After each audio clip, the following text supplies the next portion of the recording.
What is going on, guys? It's your boy Topher here. It's been about a year and a half or 2 years since I posted my original Tufting Tips for Beginners video, and you guys absolutely blew that video up. Thank you so much. I really appreciate it. I think that's my most viewed video on my channel, and it's really got me thinking, like, you know, how I can post more and, you know, maybe just kind of lean more into the YouTube thing. I know I've had a couple other videos that people have been watching as well, so I'm trying to just get back into the swing of things. So with no further delay, today we're going to be doing part 3 to the Tufting Tips for Beginners video. This is going to be kind of like, I guess, the end of the beginner series, just because I feel like I covered a lot of the practical stuff before. But today we're going to be talking about stuff about kind of like putting yourself out there. So let's begin. Super important, more of a psychological thing. Obviously, you probably already know this, but first tufting tip, don't lose motivation. I know it's kind of difficult when you're starting out. You kind of don't feel as confident with your ability and your skills in tufting, and it feels like you're kind of just unsure of, you know, where to post your stuff, unsure of how to tuft properly or how your technique is going. Don't be afraid to mess up and try different materials, different yarns, different backings. Don't be afraid to mess it up either. Like, it doesn't have to be a Picasso the first time you make one. It certainly wasn't for me. Mine were pretty awful the first time around, as you can probably remember. But the more you do it, it's like riding a bike. The more you do it, the better you get at it. Though going back into it is not quite like riding a bike. I took some time off, and I feel like I kind of had to get myself back in the mode. So definitely make it something you're willing to revisit pretty regularly, but don't lose motivation.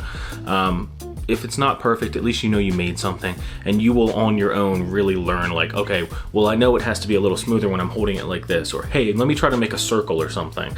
Challenge yourself and do a bunch of different designs, a bunch of different stuff you do. I know I've said it before, but do a bunch of rugs and cool designs for yourself, and don't be afraid to experiment, because that's the way you get better, honestly, with colors, with shapes, with size, everything. Tip number 2, post all your skills. Post what you're doing. The people that are like in your circle, if there's people in your life, they're gonna be interested in what you're doing if you get into rug tufting. If you're friends with people on Instagram, post it on there. If you mostly use Facebook, post it on there. Don't be afraid to put yourself out there and show people your progress. That's what I did on TikTok, Instagram. I don't think I posted much on Facebook, but YouTube, obviously. And a lot of people were able to, you know, start reaching out to me. You know, people started asking me if I could make ones for them after I got a little better at it. You know, just don't be afraid to, you know, put your stuff out there, show what you're doing, and then kind of strut your stuff a little when you know you're getting better, in my opinion. That's the best way to grow. As a matter of fact, I'll share with you guys now one of the first things I did to kind of give me some confidence. I tried something a little different. I posted like, hey, I made my first rug, and I posted it on a subreddit, and I thought it was pretty good. So I talked to a few people on there that commented on it, and a couple of them were interested in buying rugs from me. So I set up my Etsy shop.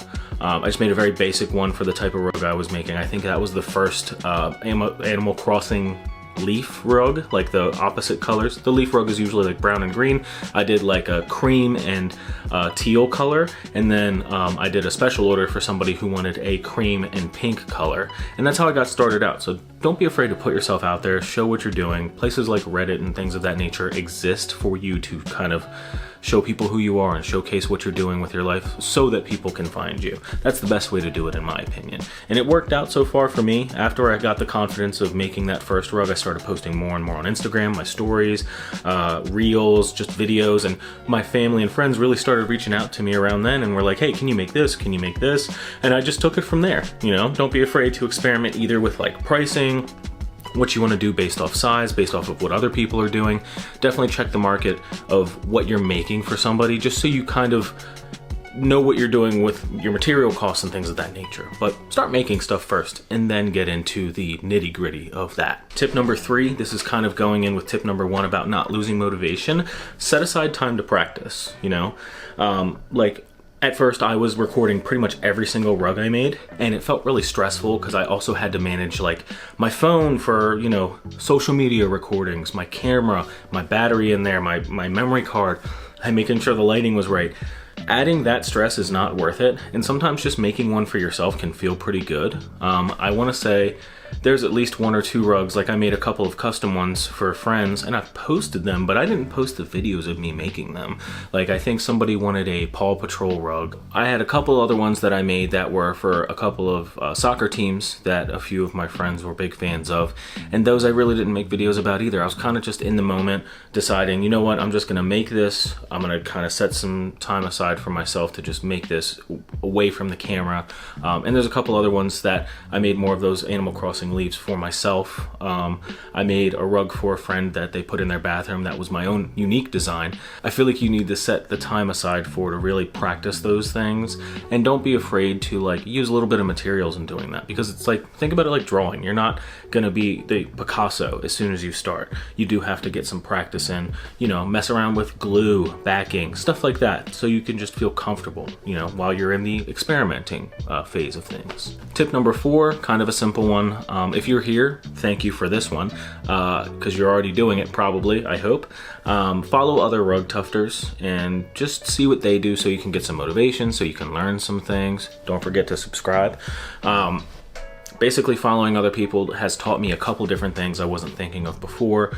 Like, kind of the way people do backing is a little unique to the way I do it. A couple of other people, I haven't gotten to this level yet, but there's people who basically can finish the edges of their rugs and do it with like sewing into the rug. There's a machine that does it, and there's some people that do it by hand.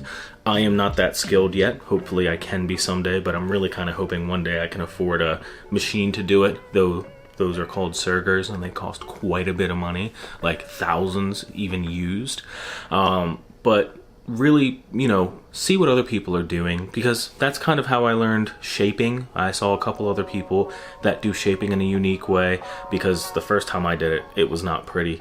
But seeing other people's kind of comfort level and method, and seeing like the great things they can make with that kind of stuff, motivates me to want to try something that kind of pops out a little more. Hopefully in the future I'll have some pretty cool stuff to show you guys with that. I haven't gotten around to making anything with like a lot of shaving in it yet. I'm not fully confident in my skill yet, but like that other tip, I'm taking time to practice. Tip number 5. These next 2 are gonna be kind of similar to like tips I've told you before, but this one I've kind of, I guess, learned through trial and error. Invest in a good wired tufting gun. There's some wireless ones out there that are pretty good.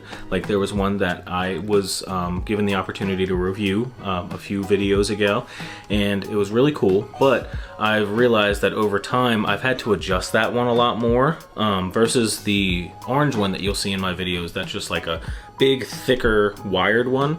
I haven't really had to adjust the scissors or anything on it. The other one has gotten seemingly a little dull. I've had to move the scissors and like the little stopper that lets it be cut pile versus loop pile a little bit.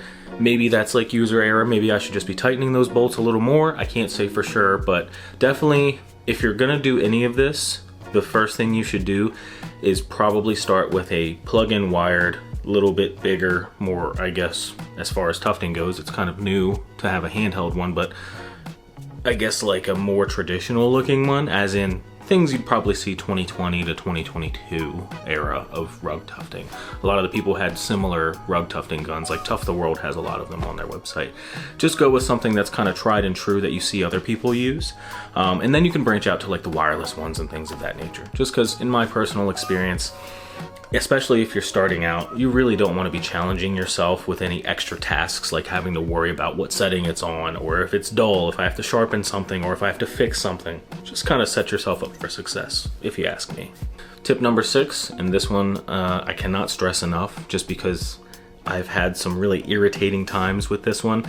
Get good quality yarn. Wherever you're at, whatever people in your general area are using, like if you're in another country, I know a couple of you guys are, use whatever the high quality stuff your peers are using, or if you're over here in the US, use brands like Big Twist, Karen, and Red Heart. Those are my top 3 most reliable ones. There are a few others that I use, kind of like that Eddie Bauer one, I believe it was the brand, in that video where I tried all the different yarn types.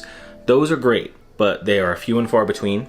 They are not as commonly made. They're usually pretty like rare to find, and the quality control can probably vary by a large amount, seeing as they're small batches. You know, you You might not be able to return to the store and grab another one, kind of like you can with Big Twist if you get a different batch number. I would imagine it's all a similar batch. So if you kind of get one or you lose it or it's gone or it's messed up, you're kind of on your own with that one. Meanwhile, big names like Big Twist, Karen, Red Heart, those guys are pretty consistent. Me, you know me, I'm a huge fan of Big Twist. They never sponsored me or anything. I just really like the colors. I like the feel of their yarn. It's really fun to use, and it's just, they're really just nice quality. It feels like they feel like they retain their color and their feel and shape, I guess you would call it, a lot longer than some of those other brands that I used before. So definitely get good yarn. That's a big important part of this, at least when you start making rugs to sell to people. And tip number 7, this one I know I've definitely shared before, but I'm only saying it again because it has recently affected me with some of the rugs I've made for myself. When you're tufting, when you're starting out, definitely experiment, like I've been saying this whole time. Don't be afraid to try new things. Don't be afraid to do what makes you feel comfortable in the moment, to feel like, oh man, you know, does it look so good? You know, I'm gonna fill this side in a little more. But don't do too much in one spot unless it's like ripped or something on your backing material. That's kind of a more intermediate person who's already making rugs sort of tip. But just don't put too much of the material in one space. There's some people who make rugs just to kind of display, and then others who make them for people to walk on, step on, etc. You definitely want that yarn a little closer packed for the rugs that you know your clients are going to walk over and use every day, and make sure you remind them to kind of like pull the yarn up with like a rubber mop, I think it's what it's called. I have something similar that kind of just pulls it like pet hair. That kind of stuff is good for getting all of the extra yarn pieces out, because if you do too much in one spot, even if you glue it, some of that will pull up and it'll kind of be like a weird wacky looking, you know, quality control issue. And if you don't have enough in one place, sometimes the glue is nice in that it will kind of pack in and make that space for you, so you won't really notice it. But a lot of the times, if there's way too much space, you just kind of get this weird white space in between, which is fine if you're displaying it on a wall where it's going to be tightly packed. Not so great for people that are going to be walking on those rugs. So that's kind of like my beginner to intermediate tip, just to keep in mind. So yeah, that's 7 more beginner tips for rug tufting. I really appreciate you guys watching. We recently went over 550. I think we're almost at 570 subscribers now, so thank you guys so much for that. I'm definitely going to be making more content like this and some of that other content you've been seeing, like pop culture stuff. I'll be streaming games and stuff like that. I'm just trying to be a Renaissance man, do a little bit of everything, and I don't know, just kind of hope you're here along for the ride, and you guys have been, so I really appreciate it. If you have any other questions, just comment below. Don't forget to like and subscribe, and I'll catch you guys later on. Peace out. Happy tufting.